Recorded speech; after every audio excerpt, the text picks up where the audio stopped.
move from our introductory section and jump to news here.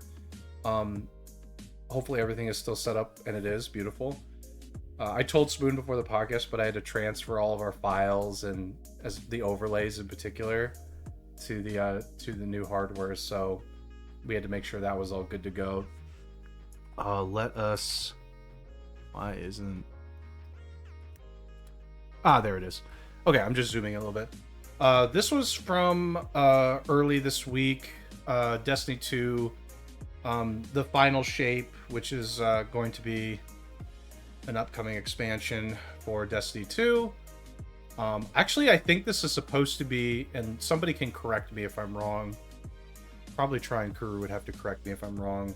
But I thought I was looking this up before, and I think this is like a kind of that conclusion of the Destiny 2 story expansion. So the title kind of suggests. I mean, the title suggests final. It suggests it, but I just wanted to clear it up that is the case. So this one has been moved to June 4th. Previously, I believe it was February. That's usually about when the Destiny expansion comes out, like February or March, something like that. So this one was delayed to June, which that's a big deal in the context of a game like Destiny, as opposed to waiting what is from today to February 2 months for that main expansion content. Now you have to wait 6 months. Considerably more, which means that you're kind of, as I imagine a Destiny player, unless they're going to do some kind of intermediary drop of content, like maybe a new dungeon or something, that to me is going to be kind of boring, period. I mean, people are still going to do their weekly stuff, but that to me means it's not really great when you're handling a live service like this. So like getting an extra 4 months of no significant content, I think, is a big deal. But it is supposed to be their kind of their conclusion, not kind of their conclusion of the story up to this point. So Destiny 2 is in a weird place anyway. Apparently the dungeon, I messaged Try about this. Apparently the dungeon was like fun, great. I know nothing really stood out apparently as like oh, this was bad or boring. So that's always good. But man, Destiny, like lately with the previous expansion plus the layoffs and all, and just the general direction has been definitely a bit cloudy of late. So yeah, that's my take on this expansion. I think even if they needed to delay it, like it certainly doesn't help Destiny's current perception. Yeah, which is not good from what I've. It's not good. It's one thing if it's like kind of good going in and people are like, oh, okay, it's being delayed, sure, that's fine. But it's like already been kind of cloudy, and now you're like, oh, there's a delay. Uh-oh. Yeah. Usually, like, delays aren't really bad things, but I guess with a live service game, you kind of expect them to keep the normal cadence of, like, for Destiny. I don't know what they do. I know their big expansions are like yearly, usually, from what I can tell, and then I don't know what they do in terms of like seasons and like mid-season updates and like that kind of stuff. Like, are there expansions yearly? Yeah, that sounds about right. But as far as like seasons, yeah, there's seasonal content. Like there's dungeons. There'll be like a new dungeon. Sometimes they'll actually just bring in an older raid. And they'll just be like, hey, we're gonna bring in an older raid for players to try, and this is like, it's not an expansion, but like here's an older raid. So they'll do that in between, and that could be also as a part of that seasonal content. Like new season, we brought back an old raid, or here's a new dungeon to try. So that's usually what they've done before. So it's not like it's nothing, but you're kind of like, okay, well, I thought I was only going to wait 2 months, but now I got to wait 6. Yep. Things have already been kind of iffy lately if you're a Destiny player. And then after, like, let's say after this expansion, like, what's going to happen here? Is there a clear-cut path after this particular expansion where it's either more Destiny 2 or are they just going to say, let's pause and maybe start working on a third one. I don't know. By the way, earlier we're delaying the new expansion. Yeah. I mean, yeah, Kuru knows. Destiny's in a weird spot. Yeah. So, anyway. Yeah, I mean, we went over the Bungie layoffs like a few weeks. That was like maybe a month ago or something like that. We saw that one. We went over that story. So yeah, they laid off a lot of staff, and then they're like, oh, we're delaying the expansion as well. We don't need people to make new content. Yeah, exactly. Just give it to an AI. So, yep. Let the AI write the story. AI story. Let's go. That's what they're doing. Let the AI write the story. Wait, the AI hasn't been writing the story. AI generated raids. AI generated Destiny raids. Let's go. But yeah. Anyway, I don't know. I don't have anything else to add. Like, Destiny's in a weird place. I don't know. Yeah, I mean, I haven't. You played it for a while, but you haven't played in a while now. So I played it for a while, and I just couldn't effectively keep up. Like, I wasn't really great at keeping up, and that definitely is really tough. Yeah, I've tried live service games a few times, and I'll play them for a bit, but I'm very much a person who I like my single player games. I like to play a game, see the story, get through the game, finish it, and then move on. I'm not the type of player who I like to stick with one game and only play that game, or I don't know. It's just not me. I'm not a treadmill player. I'm not. With Destiny, with your seasons and your weekly stuff, Yeah. Not everybody does every day of Destiny. I imagine what happens obviously. is people just last second, okay, I got a weekend here. I'm just gonna finish out the weeklies, do my weeklies, in 2 days, and then I'm just gonna pause it and just recycle that for Destiny in particular. But a game Diablo on the other hand, Diablo needs to be played quite a bit. So it's depends on your live service. But then there's Overwatch. Yeah. Overwatch is a game that you're playing live service obviously competitively, but that battle pass, man.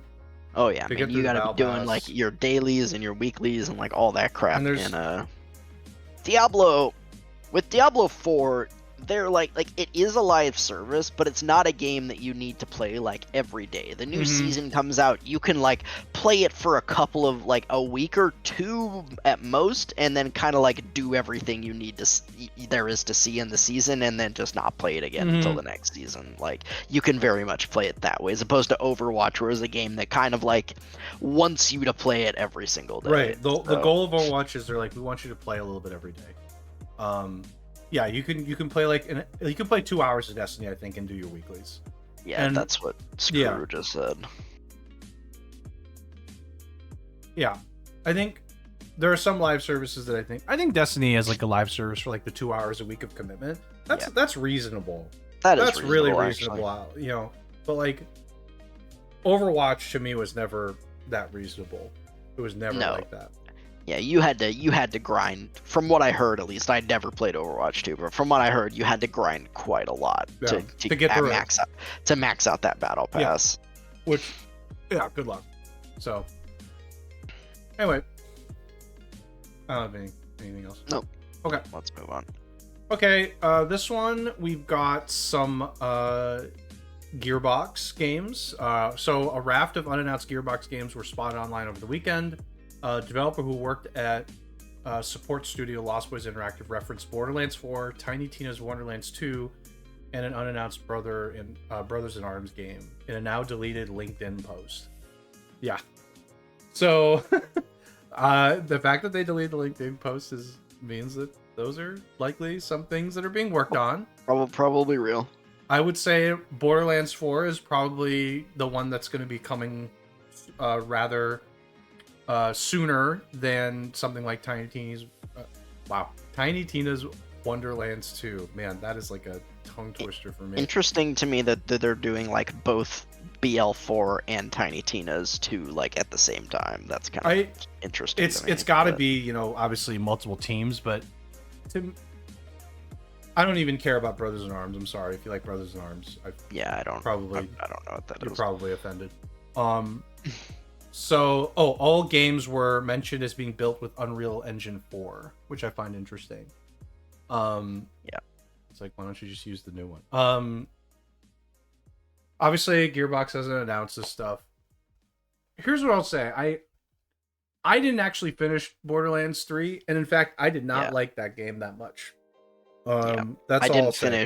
I didn't finish either Borderlands 3 or Tiny Tina's. I bought and played both of them and didn't finish either of them. I finished Tiny Tina's. I like Tiny Tina's more than Borderlands 3. But I won't say it blew me away by any stretch of the imagination. Those games, like, the gameplay loop just, like, kind of burns me out after a while. I don't know why. Like, I don't know. I just get bored of them after a bit. In Tiny Tina's, I was at the part where, like, I got past you blow up the ocean, and then, like, I was like in the bottom of the ocean that had gotten blown up. I was going through those areas, and I just stopped playing it. Like, yeah, I get it. I like it because I actually like that it's more. I know you can do a co-op, but how do I say this? I like that it's more focused on that more single player gameplay loop. I know you can play a co-op and whatever, but like, okay, Diablo 4 being the example, to me, like, has less of that loop. The story in Diablo 4 was obviously, above average, but like that type of story to me, I don't like as much because it feels short-lived. You get that, like, to me, I like the idea of doing something like Tiny Tina's where it's like more the emphasis is there. Tiny Tina's has an end game. Like, there's like this end game loop that you could do, but to me, I never really thought about it. I never really give it a second thought. Yeah. And I did like Tiny Tina's the Dungeons and Dragons kind of influence there, obviously. So that was also really fun. Borderlands 3 though, holy crap, they leaned into trying to get to that, like, topical jokes, the relevant jokes. Ooh, those all missed on me. I was very much miss. Those like the villains in that game, the influencers. The those guys are cringe. Like, it was so bad. It was like, okay, I'm not saying Handsome Jack was like amazing, but at least he was like pretty funny. He was a pretty good villain. He was pretty good. He was funny. Like, okay, he's obviously people love the gameplay of Borderlands 2, but sure, like, in terms of the story, what people like about the game is Handsome Jack. Like, he's good. It was good. Like, it was funny. You got it. It wasn't like overbearing, but in the best ways. It had like the humor. Borderlands 3 really leaned into the influencer villains, and it missed me all on all of them. And it's probably because we're boomers, but I don't think it is in this case. I'd like to think it wasn't because we're boomers, but nah. I don't remember many people liking those guys, and I don't want to play it. I don't want to play it at all. I know Try and Kuru played it. I played with them originally, and then they kept going forward, and I fell behind. But I got to a point where they, like, that's the game where they killed off Maya, the siren, or something like that. So they kill off the siren, and I just, like, I don't know. We got to this point, and I'm like, man, there's like this really annoying character too that you're following. I don't even remember her name. It's just like, man, this is all really annoying. The jokes are bad for me. Yeah, the characters are annoying. The jokes are bad. Yeah, and I'm like, okay, well, if the characters are annoying and the jokes aren't very good, and I'm not really resonating with the environment here, why do I want to play And the gameplay is exactly the same as Borderlands 2. Like, they haven't changed the gameplay since Borderlands 2. So. It's not different. So what am I doing? At least with Tiny Tina's, I like the idea of the game atmosphere where it was like the Dungeons and Dragons. Yeah, that worked better for me. So I stuck with it, and I finished the story of that one. I am actually surprised they're doing a Tiny Tina's Wonderlands 2. I don't know what the sales of that game were. I'm not surprised at Borderlands 4. I am surprised at Tiny Tina's Wonderlands 2. I'd love to have known what the sales were. I would guess they were pretty good. I guess they were good. Doing a second one. I guess they were good. I just feel like Tiny Tina's Wonderlands, to me, I liked it. I would play it again too. I thought about it after seeing this. I was like, oh yeah, that'd be kind of a fun game to try again, and I enjoyed it. But man, I would not try Borderlands 3 again. That's a game I wouldn't touch. So I'm more excited for Tiny Tina's Wonderlands 2, and that's how I'll end this if the rumors here are true. Yeah, Ghost is probably right about that. Oh yeah, probably had a good launch and then yep, really not much after that. I would guess the same. I would guess it had a great launch, relatively speaking, for the game, and then it just didn't last after that. It got good reviews. Yeah, it did. Actually, It reviewed well. Yep. And I mean, I believe it. It's fun. I like it. I like the game. It's just, you know, I was like, yeah, I finished it. Good stuff. Don't really need to do endgame. Don't feel like I have to. Borderlands 3, I'm just like, whew, nope. Don't want to touch that one again. Yeah. Not at all, in fact. So, anyway. Any additions there, Spoon? I kind of talked a lot. I'm good. Oh, you're good. Okay. Dragon's Dogma. I have nothing to say. Go ahead. I don't even know what this is. I mean, I didn't play the first one either. I know it's kind of a, I don't know if cult classic is the right word, but I'm gonna use it. Mm-hmm. It's a game. It's like a third-person action RPG. I don't really know much about it other than that. But I know there was a good number of people that liked the first one, but I don't think it was that popular, so people didn't think they would ever make a second one, but they are making a second one, and people are hyped about it. Okay. I'm just looking through some of the pictures. Keep going. Yeah, again, I never played the first one, so this isn't like exactly up my alley either. I was waffling about actually adding this to the doc because I didn't think we would have much to say about it. I didn't think you would know much about it either. I know nothing. Yeah. Interesting. But yeah, character creator, third person action RPG. I don't think it's a Souls-like, but the gameplay might be similar to Souls in terms of like the way it plays. I don't know if they actually have like a Souls system where, you know, you collect souls when you kill stuff and you die. Yeah. That kind of thing. But yeah, I know this is a game that there was at least a group of people who really liked the first game. Sure. I remember it having like so-so reviews when it came out. I don't even remember. Let me actually look this up. When the first one came out, I want to say like 10 years ago or something. Man, I'm close. 2012 action role-playing hack and slash by Capcom. It was a late PS3 and 360 game. So 2012 is when the first one came out. 10 years in between. Yeah. More than 10 years because it'll be 2024. Actually. Yeah, it would be 2024. Yeah.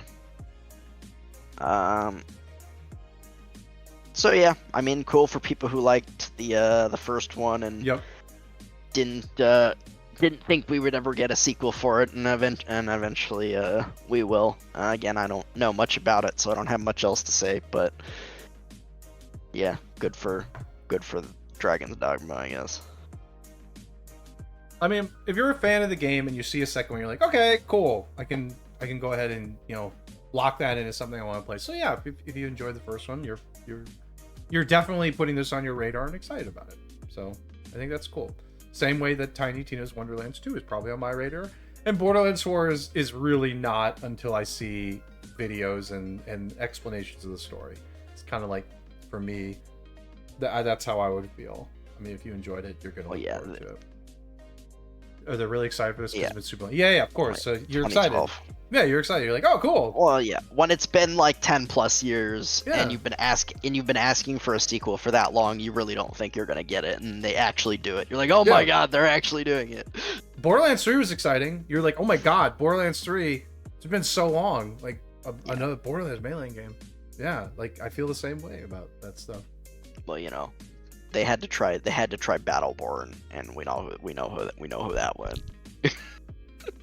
Man. I was actually excited for that game. Looked cool to me, and then it just flopped so hard. Holy crap! Pepe hands, nope. Yeah. Anyway, I don't have anything else. Like I said, Yeah. Okay, let's talk Diablo. Rain Blood in Abbatoir Yeah, of I Zir. think it's Abbatoir or Abbatoir. Abbatoir Yeah, of Zir. something like that. Yeah. Most brutish challenge from Zir himself. Prepare for Abbatoir. So, in World Tier 4, this challenge serves to test the most formidable wanderers of the Sanctuary. So you have to complete all chapters of the season journey. Makes sense. You'll unlock a recipe to craft a Bloodforged sigil. So, an added seasonal item. I actually like this, even without going down further into this. I know that some people, they're I don't know like the reception this got, but just my interpretation of reading this without anything else, knowing it.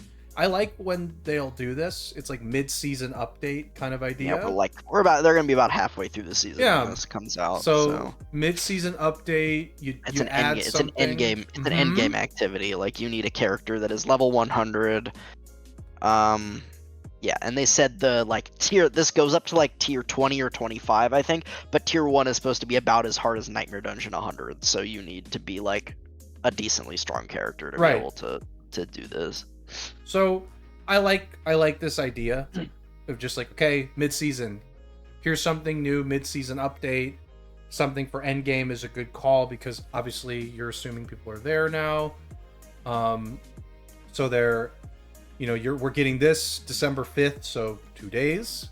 And then just to jump over as well, got some patch notes for December 5th. So I didn't read any of these patch notes, Spoon. I hope you did. There's not there. It's mostly just random bug fixes. The thing that you're hovering on right now is the main thing. They just increased what is it called? Sigil leveling in Nightmare Dungeons. Okay. Your glyph leveling. Your glyphs level faster in Nightmare Dungeons. Like the Nightmare Dungeons give more glyph EXP, which I think was correct because it was slow to level glyphs, especially in the higher tiers, and you weren't getting enough value out of doing the very high tier Nightmare Dungeons, so you can level your glyphs faster, which is good. I mean, that makes sense. And I did look down; there are tons of just bug fixes, which so whatever. Yeah, not a big patch, and I don't think there will be another big patch until next season. Until season 3. Until season 3 makes sense. And I like mid-season updates, so I feel positively about this. And I mean, fixing bugs is always good, so positive feelings. Even if there's no major gameplay changes, just getting some mid-season cleanup and also something new is, I don't know, even if it's not world-changing, it's nice. It's like, okay, getting some new for the people that are still kind of getting back into it. And this might bring somebody back into it who paused after getting to 100. So another positive. Or at least, giving the game consistent support, I think, is the perfect way to put it. Yep. So, anything else here, Spoon? Oh, and they did also say they had a developer live stream, which I didn't watch, but one of the things that they talked about, because the past week or so there have been apparently there was this survey that got tossed around. I guess it went out to some people that was like, it was like an expansion survey, and it was like, price of expansion, and then a bunch of possible features, and like, and some of them were like kind of pay to win, and people were like, this doesn't look good. And there was like, there's like a $50 version, a $60 version, an $80 version, a $100 version, something like that. Yep. And people were flipping out about it, but a bunch of the creators covered it. And so apparently one of the things they said in the developer live stream, they reiterated for like the upteenth time that like, you will never be able to pay for power in Diablo 4. Like the devs are like saying like, we are not going to do this. So you send the survey, it's the devs are not sending that survey, the business people are. I'm sure the devs had like no idea that survey was even going out. That's like the marketing team or the business people, right, that are sending that out. The only conversation the business people had with the developers were like, what kinds of things do you think we can like that are going to be like kind of new and interesting, tell us about the new like the major new features. Is there a new class? You know, what, and they're trying to figure out what to sell. So that's why they're trying to figure out the packages from the survey. Is like, okay, so in the expansion, there's going to be a new class, maybe some new stuff, this stuff, which seems major. They're getting the high level. The devs are just giving a high level explanation. The devs don't even tell them what to price it as. They'll figure out pricing based on survey feedback, and then also just their own internal analysis of the value of these digital items. I'll say digital items in this case. But I mean, I don't like hearing a $60 expansion. I imagine that's like a kind of like that. There's tiers then. So the main expansion, $50 was the cheapest option on that survey. $50 was the cheapest option. I don't recall what the expansions were actually for Diablo 2. 30 or 40 probably. But it wasn't 50. So that's definitely an increase. Diablo 2 was also probably like $50 base. Yeah. And Diablo 4 is $70 base. So. Right. So obviously I don't like hearing an expansion is $50 because I just don't think that that's the amount of content we're going to get. I think the absolute minimum the expansion will cost is $40, but I think it'll be 50, at least 50. Like realistically, I think it'll be at least 50. It's going to be 50. If they're putting 50 in the survey and that's the lowest one, that's what they're going for. I sincerely doubt they'll go under that. What they're trying to figure out is if they can tier the expansion in where it's like, okay, base expansion's 50, and early access is gonna be part of it. So how much can we charge for early access? That was one of the things in the survey. It was like 4-day, 3 or 4 day early access, whatever fucking nonsense. Which I really, really want developers to stop. I say developer. I really want the publisher business people to stop doing this. They're not going to. They're not going to because, by the way, it's proven so far to work. Like it does work. People have been buying it, myself included. With Diablo 4, like I paid the extra $20 for early access. Agreed. Diablo 4. And they package it with other things, so it's like you're not just getting the access, you're getting some other stuff. Yeah, but you're paying for the other stuff they package it with is borderline worthless. The only thing to me that had any value in the $90 edition for Diablo 4 was the battle. You got a free battle pass. You got a free battle pass, which is fine. Yeah, but I do hope that the business people and publishers will at some point kind of stop trying to push the boundaries on this one. They won't. It's gonna really continue. hope. Yeah, I know. We're losing on this one because people are buying it. Good, because people are very much like kind of though I guess they're more, I don't want to say addicted, but it's just like you're like, okay, well, I want to play Diablo and I have an option to play it early compared to its actual release, which to me I'm like, no, the early release is its release. You're just paying extra to start early. That's the release. Yeah, that's the actual. That's release. The release, and it's FOMO. Ghost right. FOMO, fear of missing out, is super powerful, and it's even worse nowadays because you have like Twitch and you have content creators, Twitch and YouTube, who are obviously either going to be given a key or they're buying early access. So you have those people that are streaming it day one, and there's like YouTube content going up day one, like guides and like like let's play, walk through, whatever, and people are like, oh man, like people are playing this, I guess like I'm gonna pay and play this, and it's always like the game comes out on like a Monday or a Tuesday and the early access starts on the weekend before, right? So you get to play it like Friday, Saturday, Sunday, so you get a weekend to play it, and then the release is on Tuesday, so because it's weekend.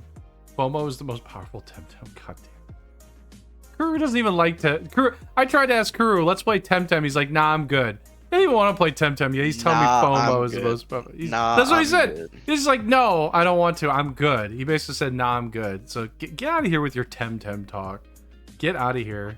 If you want to play it again, that's fine, but get out of here. I'm trying to think of like what other companies have done early access other than Activision so far? Because it was Diablo 4 and Call of Duty did it, but that's that's Activision for both of them. I'm trying to think of other games. I actually will say Madden, EA does. Yeah, I'm pretty sure do EA. it? I think Madden. I feel like EA has done this. Yeah. Liza P had it as well. Okay. All the big publishers are going to do it. All big publishers are just going to copy it. They're going to copy it. Yeah. They're like, wait, it worked for one of us. Like, it's going to work for all of us. So, of course, any big publisher you can think of is doing it. That's just a fact. They're doing it. And if they're not doing it, they're going to feel like the stupid one. Which I mean, for me, I'm like, no, don't do that. It's really annoying. And they charge so much for the early access too. That's the crazy part. It's like 20. It's like 20. It's like realistically, it should probably be like 10. Like maybe you charge like $10 extra or something. But no, it's like 20. Sure. It's like 20 or. It's 30. Like $20 or $30. It's crazy. We talked about this with BlizzCon, but for WoW, the WoW expansion, you had to buy the $100 edition, which was double the price of the expansion to get the early access. Like, they're pushing the boundaries. They're trying to see. And the thing is, people are just going to keep buying it. I bet here's a crazy statement. I bet if like, for example, this like survival game that Blizzard comes out with, and it's like, let's just say it's $60. It's probably not. It's probably going to be 70. But let's just say it's 60. Yeah. I bet they could be like, okay, the game's coming out on Tuesday technically, but if you want early access, you can start Friday, and it's $120. And I bet people would go for it. People would buy the $120 version, double the price, to play 4 days early. I actually bet tons of people would do it. No matter how many other people would complain, like me, people would do that. They'd be like, oh my God, new IP, play 4 days early, $60 extra. People would do it.